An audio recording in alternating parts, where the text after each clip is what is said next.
Bismillahirrahmanirrahim. Ma tawaqqafa matlabun anta tolibuhu birabbika wala tayassara matlabun anta tolibuhu binafsika. Tidaklah sukar engkau bermohon kepada Tuhanmu, dan tidak pula mudah apa yang telah engkau minta kepada dirimu sendiri. Syekh Ahmad Athaillah.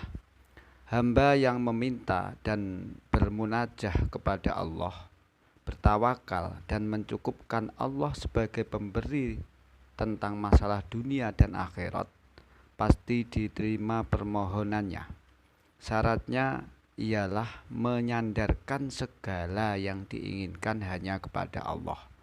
Semuanya akan diperkenankan oleh Allah. Segala yang jauh didekatkan dan segala yang sukar dimudahkan. Akan tetapi apabila seorang hamba yang berharap sesuatu dari Allah karena mengandalkan ilmunya, daya pikir dan akalnya, kemampuan dan kekuatannya semata-mata, tidak mungkin permohonan itu dikabulkan karena telah bercampur dengan keangkuhan dan penonjolan diri. Cara seperti ini tidak dikehendaki oleh Allah Ta'ala, sebab kemampuan manusia terbatas. Hanya Allah yang mengetahui apa yang diperlukan oleh seorang hamba, karena hanya Allah Ta'ala yang berkuasa memberi apa yang diminta dan diharapkan seorang hamba. Hal ini penting direnungkan bagi siapa saja yang sedang mencari kebahagiaan hidup di dunia dan hidup di akhirat. Hal yang paling sulit dan tidak mudah untuk dijalankan adalah menempatkan diri sebagai peminta dan menempatkan Allah sebagai tempat meminta.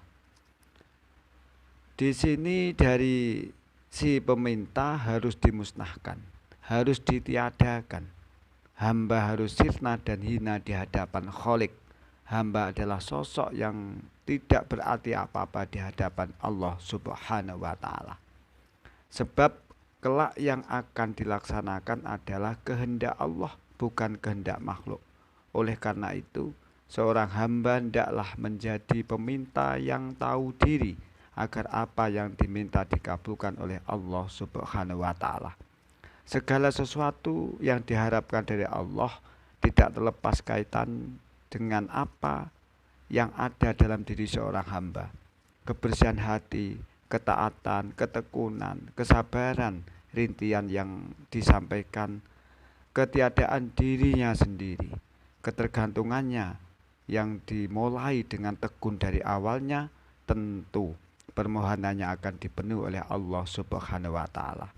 Oleh sebab itu, jangan sampai terjadi permohonan seorang hamba ditolak karena kosongnya roh kita dari kebersihannya.